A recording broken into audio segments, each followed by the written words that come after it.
చేతుల్లో సూర్య తేజస్సుతో ప్రకాశిస్తున్న ఆ బాలుణ్ణి చూసిన కుంతి ఒక్క క్షణం ఏమి చెయ్యాలో అర్థంకాక నిలిచిపోయింది. జరిగిన తప్పు గుర్తొచ్చి హృదయం బాధతో నిండిపోయింది. ఆ శిశువును ఇంటికి తీసుకువెళ్లే ధైర్యం ఆమెకు రాలేదు. ఒక చేత్తో కన్నీళ్లను తుడుచుకుంది, మరొక చేత్తో బిడ్డను హృదయానికి హత్తుకుంది. ఆ తరువాత అక్కడే ఉన్న చిన్న బుట్టలో శిశువును మెల్లగా పడుకోబెట్టింది. తన బంగారు ఆభరణాలను కూడా అందులో ఉంచింది. యమునా నది ప్రవాహంలో ఆ బుట్టను వదిలిపెట్టి బిడ్డను కాపాడమని సూర్యభగవానుని వేడుకుంది. ప్రవాహంతో కొట్టుకుపోతున్న ఆ బుట్టను కన్నీళ్లు కారుస్తూ కొంత దూరం వరకు వెంబడించింది. అలసిపోయి నేలమీద కూర్చుని అది కనుమరుగయ్యేంతవరకూ చూపు తిప్పలేదు. సూర్యాస్తమయం అవుతుండగా భారమైన హృదయంతో నెమ్మదిగా అంతఃపురానికి అడుగులు వేసింది.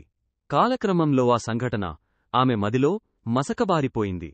ఆ బిడ్డ మరేవరో కాదు, కర్ణుడు.